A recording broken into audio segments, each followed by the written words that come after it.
안녕하세요. DJ 서영입니다. 오늘의 사연 시작해 보겠습니다. 안녕하세요. 저는 30대 초반의 직장인이에요. 인생에서 가장 중요한 일이 있다면 배우자를 만나 결혼을 하는 것이라고 생각할 만큼 저는 누군가와의 미래를 그리는 걸 종종 꿈꿔왔어요. 저희 엄마 아빠께서 너무 이상적인 결혼 생활을 유지하고 있어서 더 그랬던 것 같아요. 저도 결혼해서 남편과 함께 아이를 낳고 엄마 아빠처럼 행복한 생활을 해야겠다고 막연하게 생각했죠. 하지만 소개팅이나 맞선 같은 딱딱한 자리에서 만나는 건 제 스타일이 아니었기 때문에 저는 자연스러운 만남을 원했어요. 남친과도 그렇게 만났어요.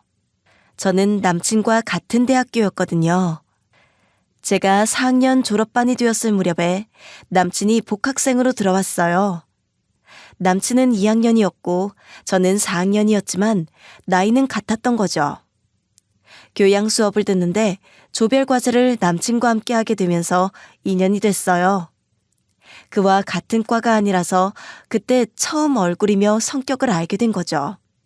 그렇게 같이 조별 과제를 하게 됐는데 같은 조별과제 멤버 중에 한 명이 남친과 동갑인 친구였거든요. 그런데 그 애가 과제하자고 불러내면 바쁘다는 핑계로 빠지기 일쑤고 자료조사 좀 해오라고 시키면 온갖 핑계를 대면서 못하겠다고 하는 거예요. 조장이었던 저는 너무 화가 났어요. 그래도 남친의 친구니 둘이 끼리끼리일 거라고 생각을 해서 불만을 표출하기도 힘들었죠. 그런데 발표 당일에 남친이 저한테 와서는 무임승차한 놈 이름을 빼라고 해주더군요. 본인 친구긴 하지만 이번 일은 너무 심한 것 같다면서요. 그러면서 저런 놈은 정신 똑바로 차려야 한다고도 해줬어요. 그 얘기를 듣는데 공과 사는 구분할 줄 아는 사람 같아 보여서 호감이 가더라고요. 그리고 발표 후에 남친이 그 친구에게 욕을 먹고 있는 걸 보면서 이건 아니지 싶어 그를 도와주게 됐어요. 막말로 아무것도 한 게 없으면서 무임승차하려고 했으니 이름 빼는 게 당연하지 않냐고. 내가 독단적으로 이름 뺀 거라고 하면서 남친 편을 들어준 거죠. 그리고 얼마 지나지 않아 저에게 고백을 해온 그와 사귀게 됐어요. 그렇게 대학교 시절부터 사귀게 되었는데 저는 졸업반인지라 곧 취직을 앞두고 있어서 정말 바빴거든요. 스펙 쌓고 인턴 자리 알아보고 하느라 눈코 뜰 새 없이 지내다 보니 어느새 1년이 훌쩍 지나 있더라고요. 다행히 저는 졸업 후에 바로 중견기업의 사무직으로 취직을 할 수 있게 되었어요. 먼저 취직한 저와 다르게 아직 학생 신분이었던 남친은 그런 저를 많이 부러워하곤 했었죠. 나도 빨리 취직해서 돈 벌고 싶다. 데이트할 때마다 매번 내가 얻어먹는 것 같아서 마음이 좀 그래. 지난번에 놀이공원 갔을 때도 나보다 자기가 돈 많이 썼잖아. 시간 나는 대로 아르바이트 하는데도 여유가 없네. 그게 뭐가 어때서 그래. 지금은 내가 더 버니까 내가 더 내는 게 당연한 거지. 어차피 자기도 취직하고 나면 똑같아질 건데 뭐. 나 그런 거 전혀 신경 안 쓰는 거 알잖아. 알지. 그래서 내가 더 속상해. 자기는 이렇게 잘해주는데 나는 아직도 제자리인 것 같아서 말이야. 걱정하지 마. 2년 그거 금방 지나간다. 그러니까 열심히 학교 생활하면서 스펙 열심히 쌓아둬. 알았지? 자기가 그렇게 말해주니 내가 용기가 나는 것 같아. 고마워. 남친은 늘 저에게 미안해했어요.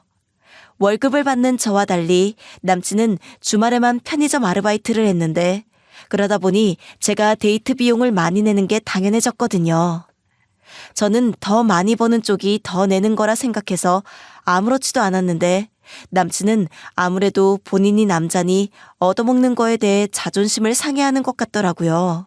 그래서 남친은 빨리 취직하고 싶어 했고 또 거기에 조바심을 많이 느끼는 것 같아서 저는 그런 남친을 위로하곤 했죠. 그렇게 2년이 흘러서 남친이 졸업할 때가 되었어요. 졸업과 동시에 취직을 하면 좋았겠지만 그게 쉽지는 않더라고요.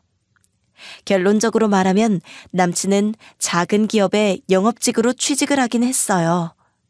사실 취업 얘기도 하자면 길긴 길어요. 취직하는데 우여곡절이 많았거든요. 원래 전공을 살려서 디자인 쪽으로 가려고 했는데 서류에서부터 매번 낙방하는 터라 자존심이 꽤 상한 것 같더라고요. 1차 서류 심사에서부터 2차 면접까지 가게 되는 경우가 많지 않다 보니 더더욱 조바심이 나는 듯 했어요. 저는 급할 거 없다고 늘 남친을 위로했지만 남친은 자신과 동등한 상황에 놓여 있지 않은 제 말들은 완전히 위로가 되진 않는 모양이더군요. 그래도 마지막으로 넣은 영업직에 합격하면서 한숨 돌렸어요. 남친이 가고 싶어 했던 꿈의 직장은 아니었지만 그래도 나름 만족한 것 같았어요.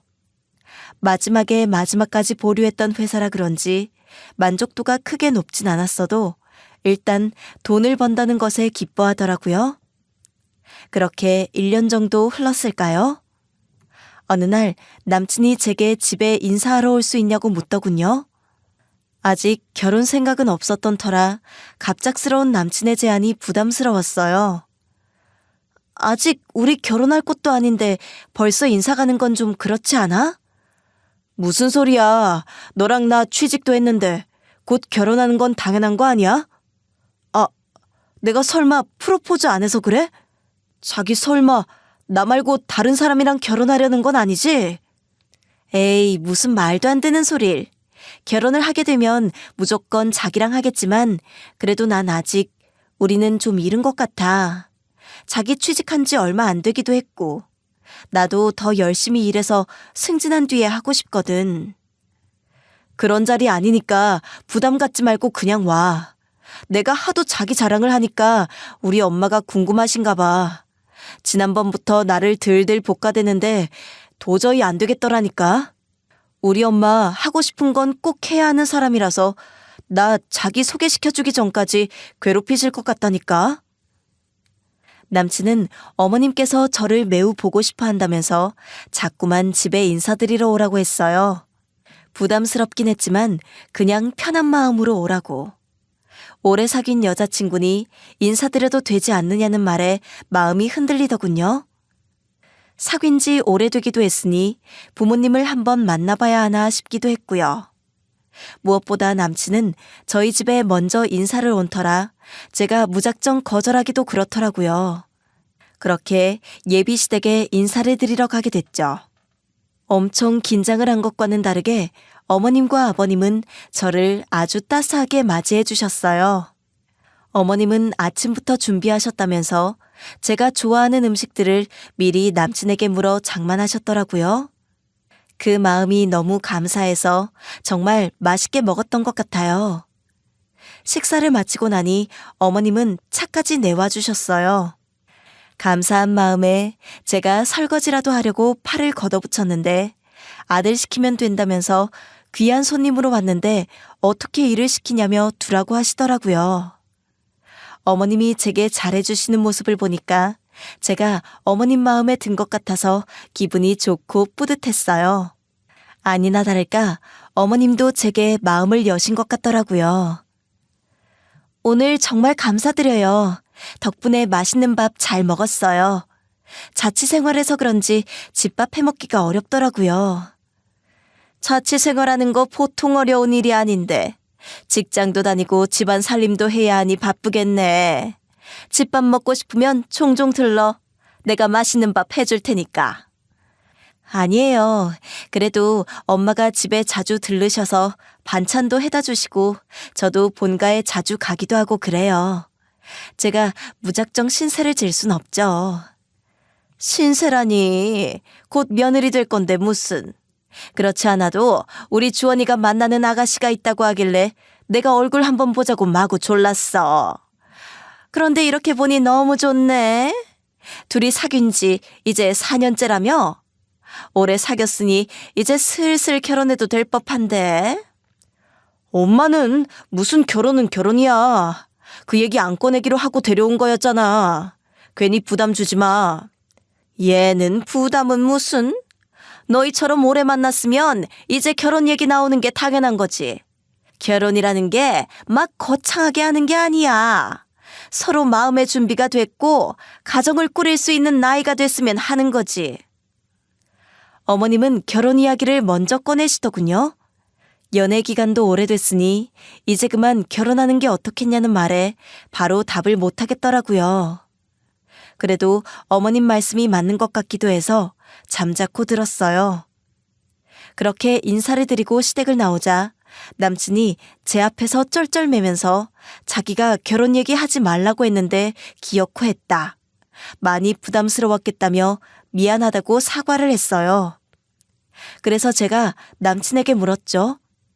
혹시 너도 나랑 결혼하고 싶냐고요. 그러자 남친 얼굴이 환하게 밝아지더니 고개를 마구 끄덕이더군요. 그 모습을 보니 귀엽기도 하고 짠하기도 했어요. 그렇게 결혼하고 싶어 했으면서 왜 말을 안 했냐고 하니 제가 부담스러워할까봐 참았다고 하는 거예요. 어머님의 말씀도 말씀이지만 남친의 모습을 보면서 결혼에 대해 생각을 진지하게 해봤던 것 같아요. 그리고 집으로 돌아간 저는 며칠 동안 고민을 하다가 남친을 불러내서 프로포즈할 시간 줄 테니까 지금 해. 그럼 답해줄게 라고 장난 섞어 얘기를 하고 그의 프로포즈에 승낙을 했어요. 저의 긍정적인 답변에 남친이 얼마나 기뻐했는지는 굳이 말로 표현하지 않아도 될 것 같아요. 하늘이 뒤흔들리는 것 같다는 아주 독특한 평을 남기며 저희는 그렇게 결혼을 준비하게 됐어요. 어머님은 제게 정말 잘해주셨어요. 결혼을 준비하는 데 있어서 제가 힘들지 않도록 배려도 많이 해주시고 하나부터 10까지 도움을 많이 주셨죠. 이런 분들을 시댁 부모님으로 맞이하게 된다면 저도 너무 행복할 것 같았고요.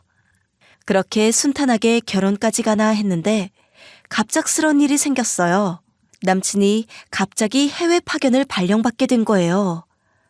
너무나 좋은 기회라 이 기회를 잘 잡아 일을 마무리하면 승진까지 보장되는 기회였죠.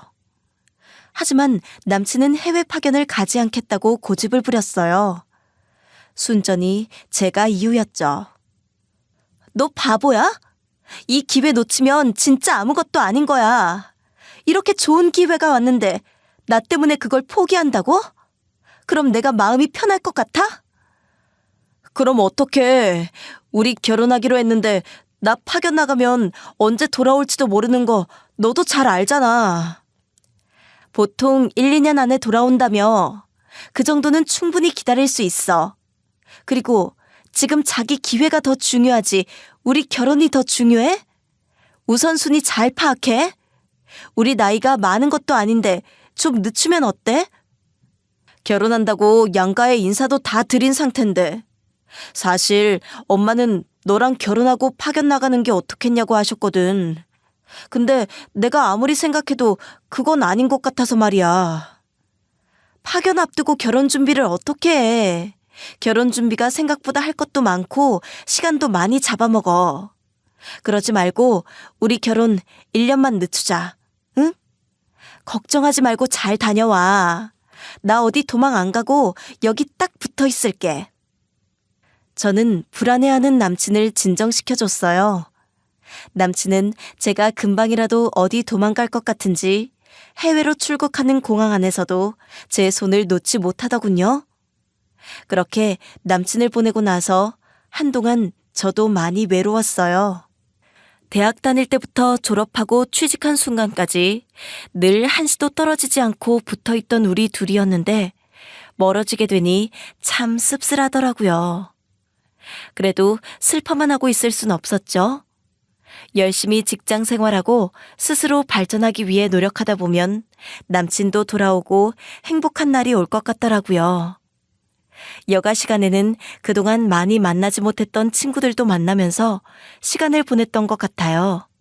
결혼에 대한 생각은 잠시 접어두고 살던 어느 날이었어요. 남친에게 뜻하지 않게 매우 좋은 소식이 찾아왔어요. 해외에서 일을 하던 도중 열린 박람회장에서 남친이 다른 회사에 스카웃된 거예요. 그 회사 임원이 남친의 성실하고 적극적인 모습을 보고 마음에 들어 남친을 뽑아주신 거죠. 그렇게 남친은 외국계 기업으로 이직을 하게 됐어요. 영업직으로 일할 때도 작은 회사라 그런지 늘 불만이 있었던 남친인지라 언제고 기회가 되면 이직을 하려고 마음을 먹고 있었죠.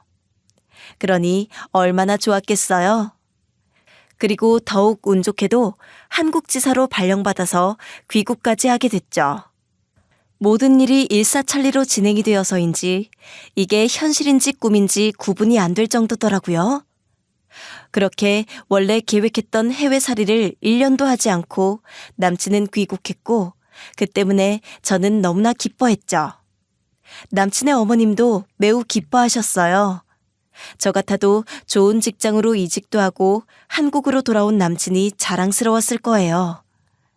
돌아오고 얼마 안 있어 남친이 집에서 귀국 기념 축하 파티를 한다고 하더군요. 그래서 저는 조심스레 어머님께 연락을 드렸어요. 그동안 연락을 한참 못 드렸었거든요.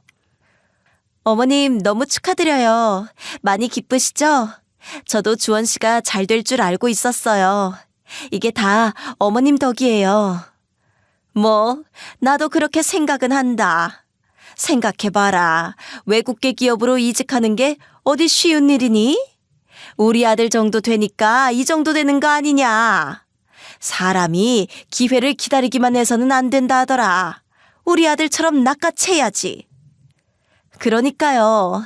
아참, 곧 귀국 기념 축하 파티 한다고 하더라고요. 몇 시까지 가면 될까요? 어머님 좋아하시는 다과 만들어서 가져갈게요. 어? 너도 오려고? 아무래도 가족 모임인데 결혼도 아직 안 한 네가 오는 건 좀 아닌 것 같다. 그냥 나중에 결혼하고 참석하는 게 낫지 않겠니? 아, 그래요?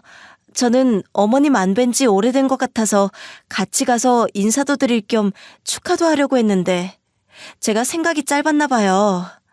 알겠습니다, 어머님. 그럼 축하 파티 잘 하세요. 다음에 한번 찾아뵐게요. 오랜만에 어머님께 인사도 드릴 겸 축하 파티 시간을 여쭤보려고 했는데 어머님의 반응은 의외였어요. 어머님은 전과 같지 않게 선을 딱 그으시더라고요. 이전까지는 저한테 너무도 따스하게 대해주셨던 어머님이었는데 갑자기 변해버린 태도에 저는 이상함을 느꼈어요. 결혼을 1년 미루자고 하고 남친이 해외를 가게 되면서 처음에는 자주 연락을 드렸는데 어느 순간 그 연락도 뜸해지는 바람에 어머님이랑 통화한 게 오랜만이었거든요. 그런데 그 사이에 어머님이 완전히 변해버렸더라고요. 그뿐만이 아니었어요. 축하 파티는 그렇다 치고 남친이 이제 이직도 하고 귀국도 했으니 결혼 얘기가 슬슬 나와야 하는데 아무 말이 없는 거예요. 알고 보니 남친은 귀국 후에 바로 결혼 날짜를 잡자고 했는데 어머님이 반대를 하신다고 하는 거죠. 어머님 말로는 새 직장에 적응을 해야 하니 결혼을 1년 더 미루자고 하셨대요. 그 얘기를 듣고 어머님이 확실히 변했다고 느꼈는데 제가 남친을 봐도 외국계 기업이라 그런지 적응하는데 힘들어했고 잠도 못 자는 모습을 보면서 그 의견에 찬성을 했어요. 그렇게 결혼을 미루게 되면서 저희는 각자의 일상으로 돌아갔죠. 그런데 어느 날 남친이 제게 연락을 해와서는 결혼 얘기를 꺼내더군요. 그동안 결혼 얘기를 하지 않았던 남친이기에 무슨 일이 생긴 게 틀림없다고 생각했죠.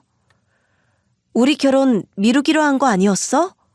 아직 기간도 좀 남았는데 갑자기 결혼을 하자니 무슨 일 있어?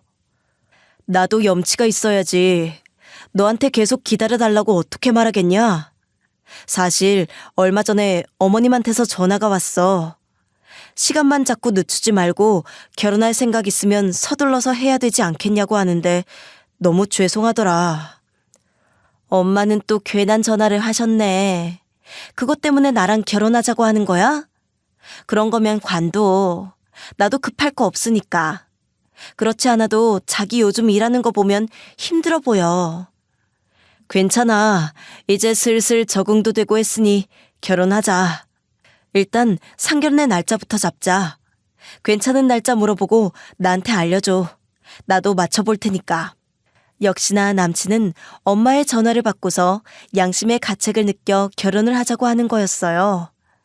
그동안은 정신이 없어 몰랐는데 본인 때문에 결국 결혼이 2년이나 미뤄진 셈이니 미안한 마음이 들었겠죠.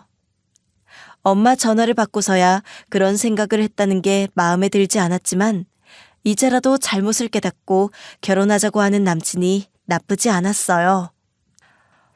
엄마 전화를 받고 본인도 너무 결혼을 늦춘 것 같다며 얼른 하자고 하는데 굳이 거절할 이유는 없었죠. 그래서 상견례 날짜를 양가 집안 맞춰서 잡기로 했어요. 그렇게 남친과 상의 후 서로 괜찮은 날짜를 잡았고 상견례 날을 기다리면서 지내고 있었어요. 그런데 며칠 후 회사에서 일을 하고 있는데 전화가 한 통 걸려오더군요. 바쁜 업무 중이라 바로 받질 못했는데 연달아서 다시 전화가 걸려오길래 확인해 봤더니 어머님이셨어요. 놀란 마음에 저는 휴대폰을 들고 얼른 탕비실로 가서 전화를 받았죠. 어머님은 제가 전화를 받자마자 대뜸 뭐 하느라 전화를 이제야 받냐며 화부터 내시더라고요. 어머님이 대뜸 화부터 내셔서 좀 당황스럽긴 했지만 이내 침착하게 지금 근무 중이라 전화를 못 받았다고 하니 이 세상에 너만 일하냐면서 다들 요령 있게 일도 잘만 한다고 말도 안 되는 트집을 잡으셨어요. 그러더니 그 다음부터 꺼내놓는 말들은 하나같이 어이가 없었죠. 넌 어떻게 돼 내가 인사를 한번 안 오냐? 내가 이렇게 너한테 전화까지 해서 말을 해야 하는 거야? 그게 무슨 소리세요? 아직 결혼도 안 했는데 시댁을 너무 편하게 생각하는 거 아니냐? 상견례 날 잡기 전에 인사를 먼저 했었어야지.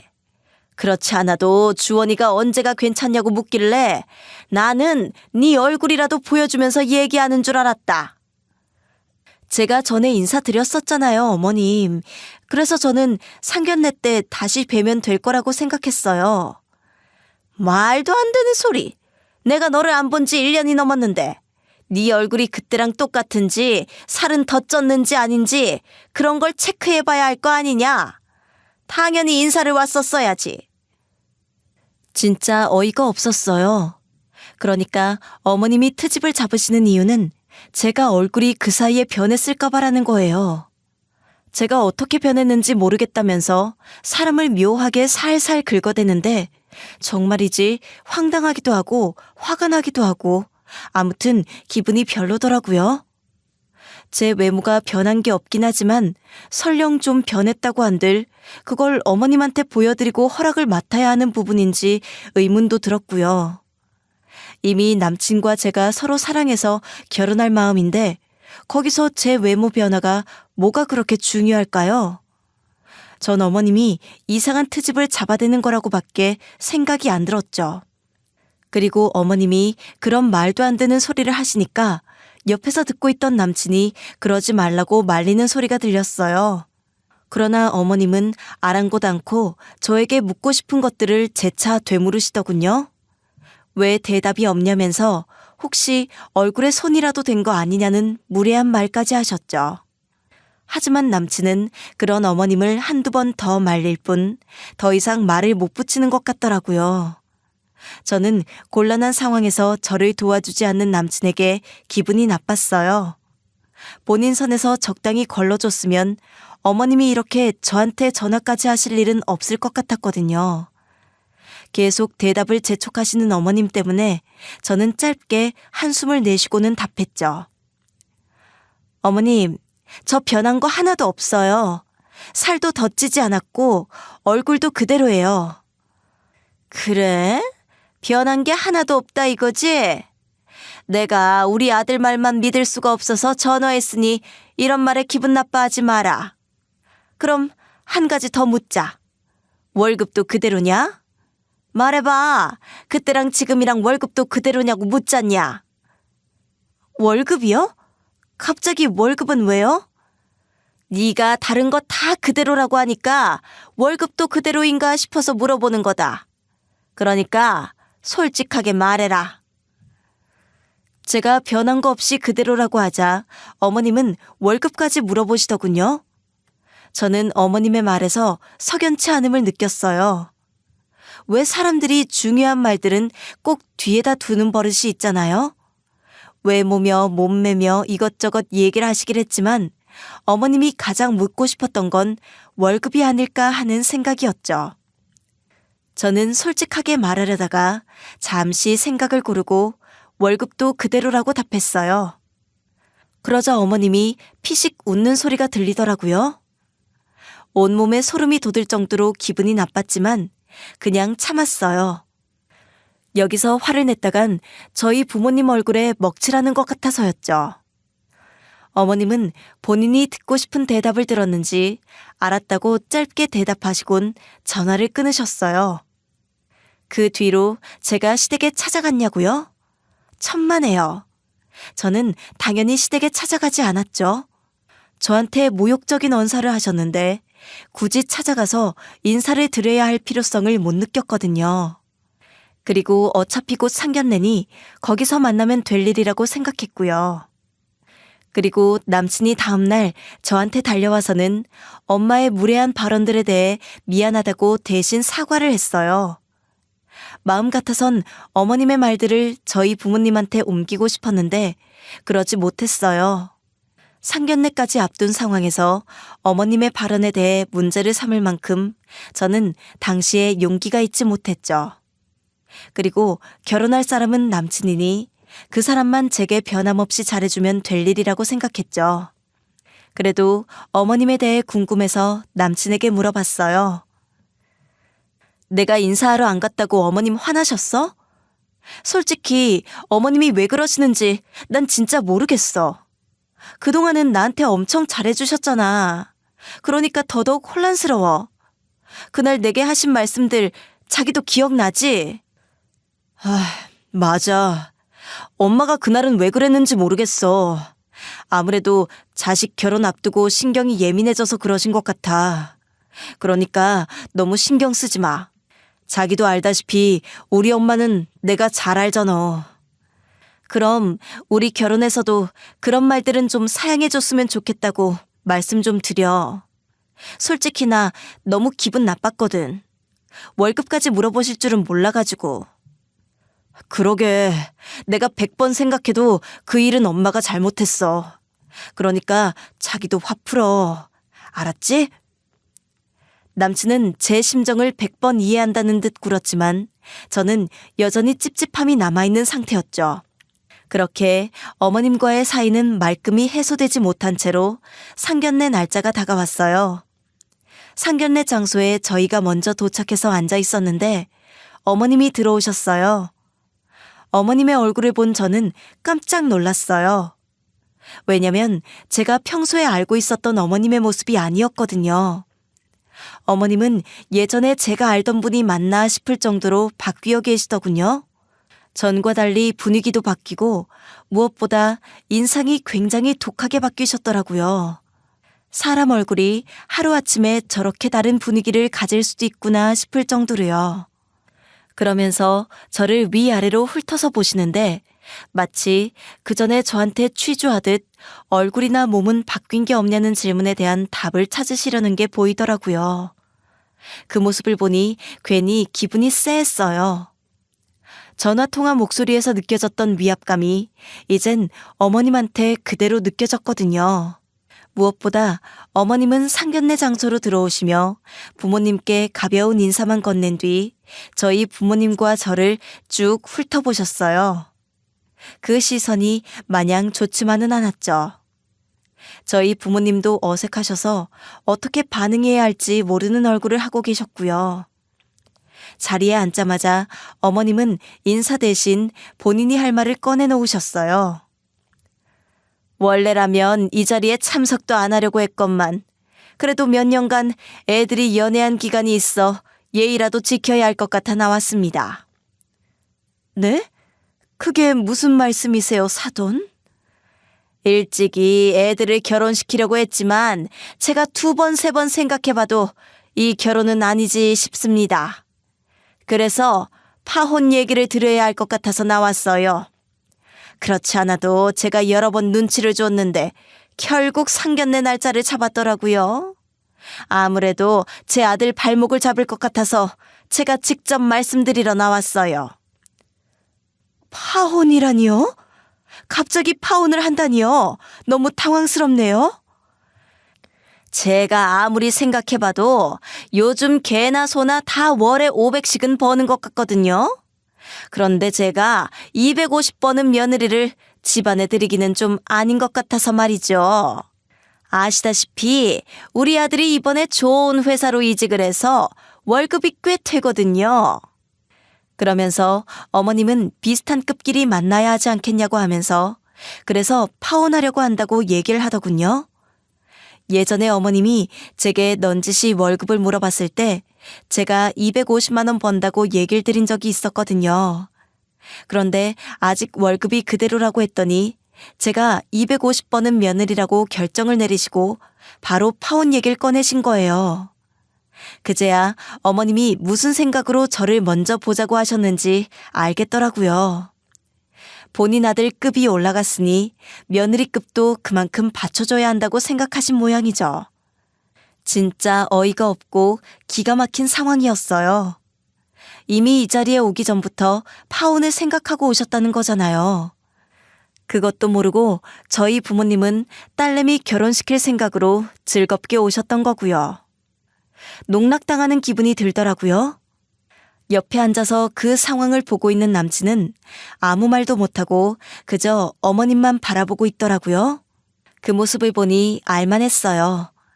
어머님한테 휘둘려서 자기 의견이라곤 손톱만큼도 남아있지 않는 의지박약인 남친을요. 하지만 제가 어디 이대로 당할 수가 있나요? 어쩌면 저는 이 자리에서 어머님의 추악한 속내를 알고 싶었는지도 모를 일이에요. 저는 저희 부모님을 위해서라도 이 자리에서 참고만 있을 순 없었죠. 어떻게든 반박을 해야 했어요. 그래서 한마디 하려고 어머님을 쏘아봤는데 갑자기 저희 친정 부모님들이 웃기 시작하시는 거예요. 친정아빠가 막 웃으시니까 어머님은 꽤 당황하신 눈치더라고요. 파혼 얘기를 꺼냈는데 상대편 부모님이 웃고 계시는 요상한 그림이 연출되고 있으니 그럴만하죠. 조상신이 도운 게 틀림없네. 안 그래 당신? 그러게 내가 어젯밤 꿈자리가 좋다고 했잖아. 그러니까 아무 일 없을 거라고도 해줬고. 그런데 오늘 이 자리 나와보니 좋은 꿈 꾸길 잘했다는 생각이 드네. 아니, 도대체 무슨 말들을 하시는 거죠? 제 말을 제대로 알아듣기는 한 겁니까? 파혼하자는 거라고요. 우리 아들 그 집 사위로 못 보내겠다고요. 어머님은 뜻하지 않은 저희 부모님들의 반응에 황당하다는 얼굴로 말귀를 못 알아들은 것 아니냐면서 쏘아붙이더라고요.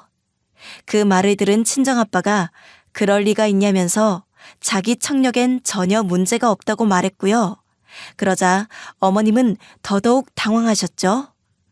그렇다면 이런 반응일 리가 없을 테니까요. 그리고 아직 영문을 모르겠는 건 저도 마찬가지였어요. 파혼 얘기에 심장이 두동강 나는 것처럼 충격을 받았는데 그보다 먼저 부모님이 웃고 계시니 이 상황 자체가 이해되질 않았죠. 하지만 바로 다음 순간 엄마의 말을 듣자 왜 저희 부모님이 조상신이 도우셨다고 하는지 바로 이해가 되더라고요. 엄마는 황당해하는 어머님을 앞에 두고 미소를 지으며 말하셨어요. 누가 그래요? 우리 애가 월급 250 받는다고? 처음에는 그랬죠. 딸애가 다니는 회사가 중견기업이 맞긴 한데 스타트업으로 시작한 회사라 처음엔 미치고 들어가긴 했거든요. 그런데 그 회사에 우리의 지분이 많다는 소리는 못 들으셨나 봐요. 그게 무슨... 최근에는 상장까지 해서 서울의 웬만한 아파트 한 채는 그냥 현금으로 살 수 있을 정도로 돈을 벌었는데 아무것도 모르셨나 봐요. 월급도 500만 원 이상인데 그쪽 아드님은 400만 원 번다고 했나? 일을 어째요? 예전이나 지금이나 우리 딸이 더 많이 버네요. 아니, 그럼 나한테는 왜 월급이 똑같다고 한 거야? 난 그 말만 믿었지. 굳이 나한테 거짓말을 왜 했냐고. 어머님을 시험하고 싶어서요. 제가 처음 보았던 어머님이 진짜인지 아니면 아들이 좋은 직장으로 이직했다고 며느리 업신여기는 어머님이 진짜인지 가리고 싶었거든요. 제가 회사 지분을 받았다는 얘기를 들은 어머님은 얼굴이 단번에 창백해지셨어요. 한 번에 생각 정리가 잘 되지 않으시는지 말을 더듬으시면서 매우 크게 당황을 하시는 게 보였어요. 그리고는 겨우 꺼낸 말이 왜 저한테 거짓말을 했냐며 자기는 아무것도 몰라서 그랬다고 하면서 진작에 월급이 이렇게 많은 줄 알았다면 내가 파혼하자는 소리를 했겠냐는 식으로 말을 하더라고요. 진짜 어이가 없었죠. 저희 엄마는 기가 차서 헛웃음을 터뜨렸고 어머님은 두 손을 저으시면서 자기가 실언을 했다면서 재차 얘기하셨어요. 그러면서 나중에는 자기가 무식해서 아무것도 몰라서 그랬다며 무식한 자기를 용서해달라는 말까지 하시더군요. 그런 어머님을 보다 못한 저희 부모님은 파혼 얘기는 그쪽에서 먼저 꺼냈으니 이제 자리를 파하는 게 맞는 것 같다고 일어섰죠. 저희 부모님이 자리를 벗어나려고 하자 아차 싶었던지 어머님이 후다닥 저희 엄마 옷자락을 잡으시면서 아직 얘기 안 끝났는데 이대로 가면 어떡하냐고 하시더군요. 아까 보여줬던 당당한 모습은 어디로 가고 비굴한 사람만이 남아있었어요. 저는 어머님의 180도 달라진 모습을 보면서 파혼을 한 것에 안도의 한숨을 내쉬었죠. 사돈, 내가 아까는 경황이 없어서 말도 안 되는 소리를 한 것 같은데 일단 좀 앉아서 대화를 해봅시다. 제가 상견례같이 무거운 자리를 앞두고 나서 긴장을 많이 해서 그래요. 말도 안 되는 변명하지 마세요. 우리 딸이 그렇지 않아도 뭔가 이상하다고 얘기를 했을 때부터 이 결혼은 파혼을 하는 게 맞았는데 제가 어리석었던 것 같아요. 그러니 이거 놓으세요. 그러니까 내가 섣불리 파혼하자는 말 하지 말라고 했잖아. 엄마 때문에 이게 뭐야? 내 인생 완전히 망하게 생겼잖아. 엄마가 책임질 거야? 아, 너도 알고 있었구나. 어머님이 파혼하자는 소리 할 거라는 거 말이야. 그런데 뻔뻔스럽게 여기까지 어머님을 모시고 왔니? 그게 그러니까 나는 분명히 싫다고 했는데 엄마가 자꾸만 파혼 얘기를 꺼내셔가지고 나도 어쩔 수 없었어. 남친은 결국 끝까지 어머님 탓으로 자신의 책임을 돌리더군요. 줏대도 없고 어머님 치마폭에 둘러싸여 본인 의견은 하나도 내지 못하는 남자는 더 이상 제게 매력이 없었어요. 사실 남친이 외국계 기업으로 이직을 하면서 그동안 보이지 않았던 힘들어하는 모습을 비추는데 그때도 공감이 되지 않았거든요. 남들보다 처우 괜찮다는 회사였는데도 남친은 사람들과의 관계를 매우 힘들어하더군요. 절에서 어떻게 회사를 다녔나 싶을 정도로 많이 흔들리고 긴장된 모습을 보면서 앞으로 이 남자와 서로 의지를 하고 결혼 생활을 할 수 있을까 약간의 의문감이 들었던 것도 사실이에요. 그런데 오늘 이런 모습까지 보고 나니 제 마음은 더욱더 확고해졌죠. 이 남자와의 미래는 그릴 수 없다는 것을 말이죠. 엄마는 어머님의 손을 살짝 쳐내면서 앞으로 더 이상 볼 일 만들지 마시라고 한마디 쏘고는 그대로 상견례장을 빠져나갔어요. 어머님은 유유히 사라진 저희 부모님의 뒷모습을 보다가 몸을 획 돌려 저를 보시고는 제 두 손을 꼭 잡으셨어요.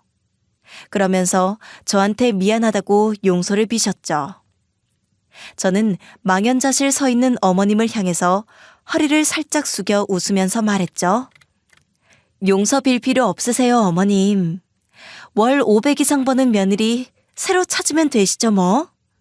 상견례 자리 만들기 전에 찾아뵐 걸 그랬네요.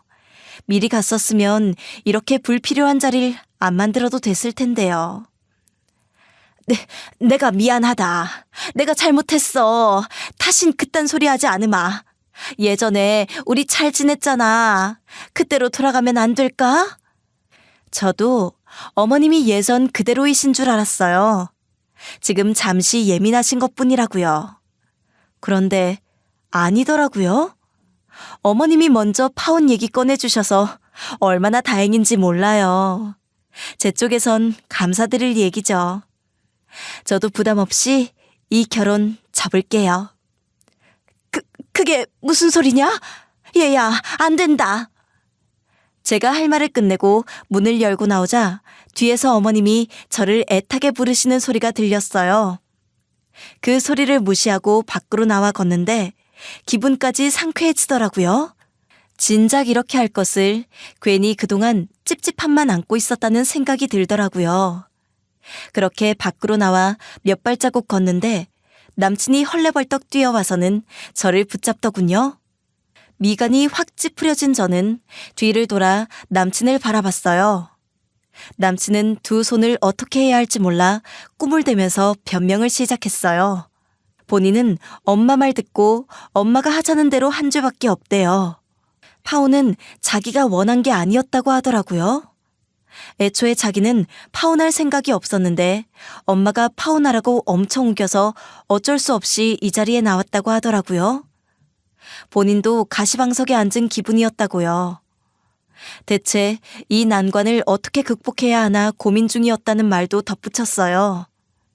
그 모습을 보는데 정말 찌질한 남자, 그 이상 이하도 아니게 보이더군요. 도대체 저는 이 남자의 어떤 모습을 보고 몇 년간 이 사람 하나만 보고 살았던 걸까 스스로 후회감이 들 정도였어요. 그렇게 평생 엄마 치마폭에 둘러싸여 살아. 도대체 대학 시절 주관 뚜렷했던 남자는 어디로 갔어? 나는 독립성 있던 네 모습이 좋아서 만난 거였지. 이게 네 실체라면 애초에 내 쪽에서 거절이야. 그게 내 본 모습 맞아. 네가 그동안 알고 있던 게 바로 나라고. 그냥 이번 일은 엄마 말을 들어야 한다고 생각했을 뿐이야. 정말이야. 나 엄마가 파혼하겠다고 하더라도 어떻게든 다시 돌려놓을 생각이었어. 그럼 이 자리 나오기 전에 그 방법을 생각했었어야지. 더 이상 나 붙잡지 마. 나 너에 대한 기억은 좋은 쪽으로 남기고 싶은데 지금 그마저도 힘들 것 같으니까. 내가 잘못했어. 그래서 어떻게든 엄마 입을 막으려고 했는데 지금 생각해도 너무 후회 막심이야. 근데 진짜 내 생각은 아니었어. 제발 믿어줘. 남친은 계속해서 제게 용서를 빌었고 저는 그런 남친의 얼굴도 보고 싶지 않았어요. 마지막 기억을 최악으로 남기고 싶지 않으니 놔달라는 제 말에 결국 남친은 저를 놓아주더군요. 후회의 눈물을 흘리는 남친을 뒤로 하고 저는 미련 없이 그 자리를 벗어났어요. 결혼식장까지 들어가지 않고 파혼하게 된 것을 얼마나 다행으로 여기는지 몰라요. 이렇게나마 실체를 알고 파혼하게 된 것에 대한 안도감이 들었죠. 그렇게 파혼을 한 후 저는 일상생활로 돌아가기 위해 애썼죠. 연애를 하고 헤어지는 것도 많이 힘든데 파혼을 겪고 나니 그 깊이가 다르더라고요. 겉으로는 아무렇지 않은 척했지만 마음은 그렇지 못했던 것 같아요.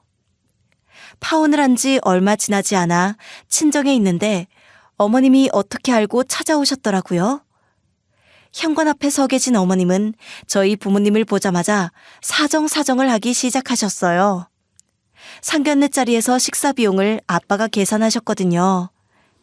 아빠는 그날 우리 딸 인생을 구한 날이라며 본인이 금액은 지불하겠다고 말씀을 하셨고 그 후에도 그 비용에 대해선 가타부타 말을 안 하셨죠.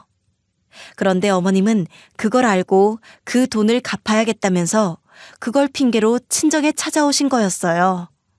남친과 함께 말이죠. 남친은 어머님 뒤에 쭈뼛거리며 서 있다가 얼굴을 내밀고는 고개를 푹 숙이더군요. 어머님이 가방에서 꺼낸 돈 봉투를 내미시기에 돈 봉투는 받았어요. 제가 생각해도 그날의 비용은 어머님이 지불하시는 게 맞다고 생각했거든요. 그 자리를 파토낸 건 다른 누구도 아닌 어머님이셨으니까요. 그리고 전 어머님에게 사진 한 장을 보여줬어요. 사진에는 남친이 호텔에 있는 카페에서 다른 여자와 얘기를 나누고 있는 모습이 찍혀 있었어요. 사진을 본 어머님의 눈이 커다래지셨고 바로 남친을 쳐다보시더군요. 남친 또한 사진을 확인하고는 두 눈이 동그래져서는 얼굴이 하얗게 질리더군요. 그동안 저랑 결혼 이야기 오가는 와중에도 아드님 선자리 열심히 보내셨더군요. 결혼식을 앞두고 양다리 걸치는 경우가 어디 있나 했더니 제가 그 겪을 줄을 누가 알았겠어요? 아니, 이건 또 무슨... 그거는 말이지. 그냥 괜찮은 여자 있다고 주위에서 하도 한 번만 만나봐달라 사정을 하기에 내가 싫다는 애 억지로 내보낸 거야. 다른 건 없었어. 그런데 제가 아무것도 모르고 결혼했으면 저만 바보 되는 상황이었잖아요. 파혼 후에 지인이 사진을 보내줘서 그때서야 알았어요. 진작에 내가 뒤통수 맞았다는 것을요. 오해야. 이 여자랑 이날 만나고 뭐 아무것도 없었어. 그냥 차만 마시고 헤어진 거야. 진짜야. 남친은 사진을 보더니 변명하기 바쁘더군요. 엄마가 만나라고 해서 어쩔 수 없이 본 것뿐이다. 그런데 마음에 안 들어서 그냥 그대로 헤어졌다. 그 뒤로 얼굴 한번 본 적 없다고요. 하지만 겨우 사진 한 장으로 제가 모든 걸 확신할 리는 없었죠. 저는 남친에게 제가 들은 것만 5번이 넘는다. 한 번 보고 안 본 사이면 그 5번 다 다른 여자였다는 거 아니냐. 그리고 어쨌든 이 만남이 결혼을 전제로 한 것은 맞지 않냐 했더니 남친이 그건 그렇지만 자신의 마음은 단 한순간도 변한 적 없었다며 오로지 저뿐이었다고 개소리를 하는 거예요. 그래서 제가 그 즉시 남친의 뺨을 올려버렸어요. 커다란 소리와 함께 남친의 얼굴이 돌아가자 어머님이 비명을 지르더군요. 원래라면 진작에 뺨을 날려줬어야 했는데 지금껏 참아준 것도 모르고 말이죠. 남친은 자기 뺨을 붙잡았고 저는 그런 남친을 향해서 한마디 했죠. 그래서 다른 여자들하고 내 월급 비교해가면서 저울질했냐고. 네 헛소리는 정말 변하지 않는구나 하고서 말이죠. 제가 전곡을 찌르자 남친은 아무 말도 못하고 고개를 떨궜어요. 그리고 그런 그들을 향해 저희 엄마가 소금을 뿌렸고요. 결국 소금으로 대차게 얻어맞은 그들은 그 길로 쫓겨났죠. 저는 그 후로 남친의 번호와 어머님의 번호는 바로 차단을 했고요. 남친과 파혼 후에 지인이 사진을 보내주면서 한다는 말이 남친이 외국계 기업으로 이직하고 난 뒤에 어머님이 선자리를 엄청 만들고 나갔었다고 하더라고요. 그러면서도 뻔뻔스럽게 저한테 결혼을 하자 하고 또 상견례 자리에서 파혼을 거론한 사람을 어떻게 용서를 할 수 있을까요? 어쩌면 파혼 후에 알게 되어서 다행인지도 몰라요. 아무튼 그렇게 저와 남친은 지긋지긋한 악연을 끝낼 수 있었어요. 몇 달 뒤에 들은 얘긴데 외국계 기업에 취직했다고 그렇게 좋아했던 남친은 하루아침에 해고 통보를 받고 지금은 구직 중이라고 하더라고요. 외국계 기업이라 그런지 해고 통보도 쉬웠던 거죠. 그런 남자와 결혼했다간 제 인생이 고달파졌을 거란 생각을 해요. 지금은 연애할 생각은 딱히 없고 일하고 열심히 운동도 하면서 살고 있어요. 제 모습을 가꾸면서 열심히 살아가다 보면 또 다른 인연을 만날 수 있을 거라 생각해요. 이번 일을 겪으면서 사람의 속내를 좀 더 면밀히 살펴볼 수 있는 눈을 갖게 된 것 같아요. 앞으로도 늘 누군가를 만날 땐 신중을 기하려고 합니다. 그럼 제 사연 들어주셔서 감사드리고 오늘도 행복하세요.